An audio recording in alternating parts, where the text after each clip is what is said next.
In 2021, this piece by Amani Lewis sold for more than $107,000. 2.5 years later, this same painting sold for $10,000. This painting by Emmanuel Taku sold for $189,000 in November of 2021. This past March, this same painting sold for $10,160.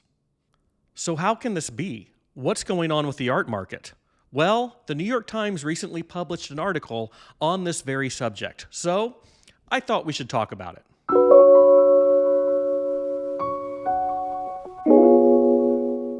Art lovers, welcome back to the channel. My name is Christopher West, and this is the place where we talk all things modern and contemporary art and design. And I get more questions about the art market than I do practically anything else. What gives art its value? What makes one painting worth more than $1 million and a similar painting worth less than $1,000? The truth is, the art market, at least for items under $1 million right now, is extremely healthy. So how in the hell did someone lose over $180,000 on one painting in just a little over 2 years? First, we need a brief introduction into how the art market has traditionally worked.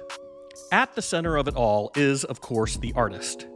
When an artist is first getting started, work is often priced based on the square inch. A larger painting is priced more than a smaller work. You factor in your time and your material costs, and voila, you have a price and you're ready to have an open studio or hang your work in the local coffee shop. If you're lucky, an art dealer might see your work in that coffee shop or on Instagram and offer to show your work in their gallery. By the way, this is Larry Gagosian.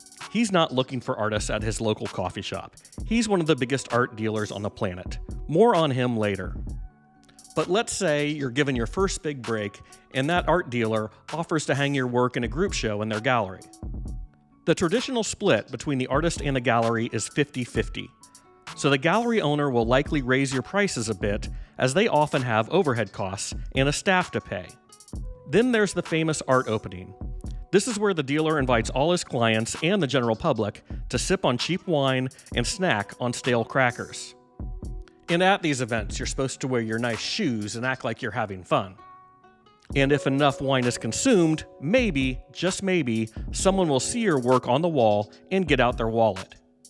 And if that happens enough times, the gallery owner will likely offer you a solo show, dedicating their entire space to the next hot artist he has just discovered. That might be an oversimplification, but you get the point. Selling art is not easy, and it can be expensive operating a storefront. So the gallery owner has to balance showcasing the art they are passionate about with being able to financially keep the doors open. There are lots of stories about conceptual artists, particularly in the 1970s, that had these dealers representing them that were passionate about the work. But if you're a conceptual or performance artist, there's often not a physical product, so the dealers would beg their artist. They would tell them, "I really love your work, but please give me something I can sell to my clients." So artists like Vito Acconci would use photographers to document these happenings, and that documentation would often become the product they could sell. I might have just gotten a little sidetracked there, but the point is, galleries need to sell stuff to keep the doors open. So if they are giving an artist a solo show, that means they better have enough clients that they think will buy the work. With a solo show, prices are often raised a little bit more. A solo show is a very prestigious thing to have. Pretend you're a potential buyer. Actually, let's make it even better. Pretend you're an actual buyer that also happens to be a multi-millionaire. You might think you can walk into any gallery and buy whatever you want, but that's often not the case.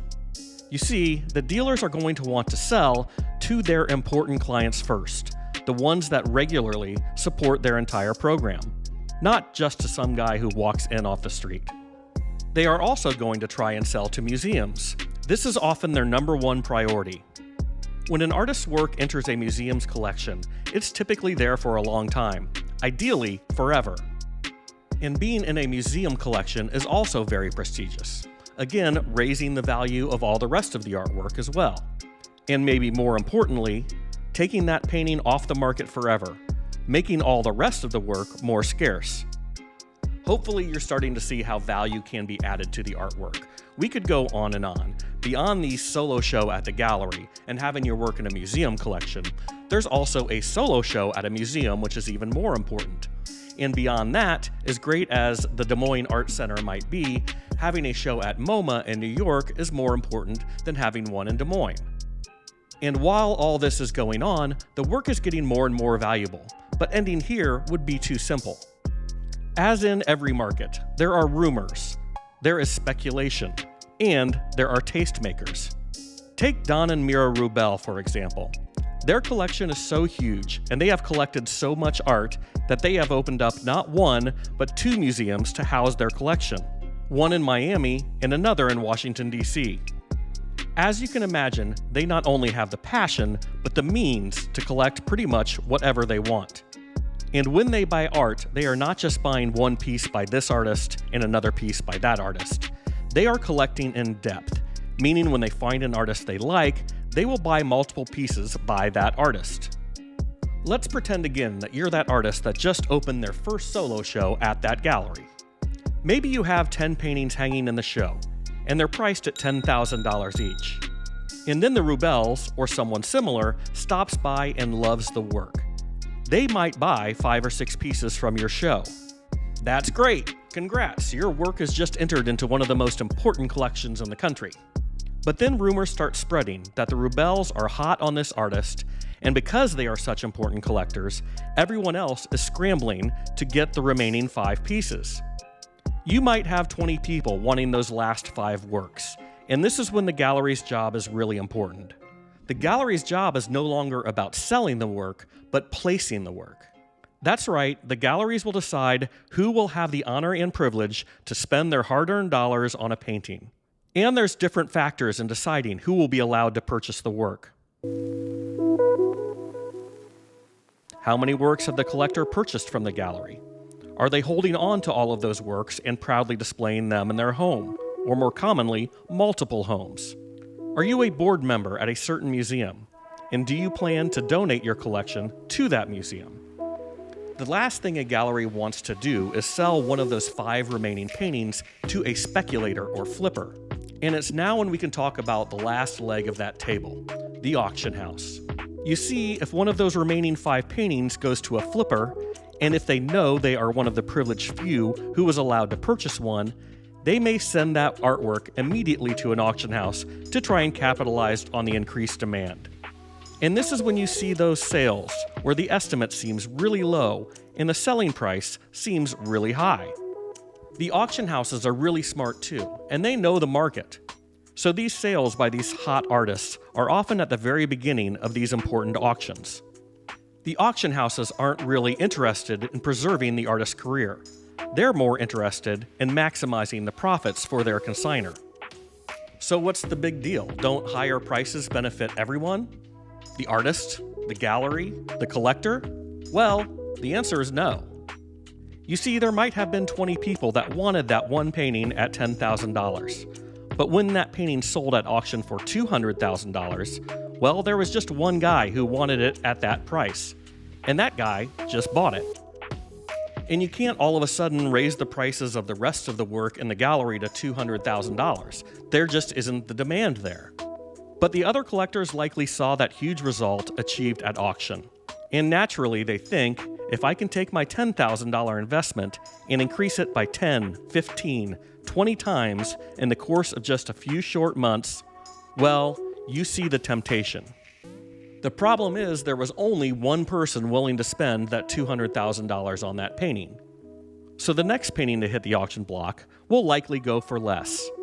And the one after that will likely go for even less than the previous one. And all of a sudden there is this perception that the artist market is taking a dive, even though they just had a very successful sold-out solo show at the gallery.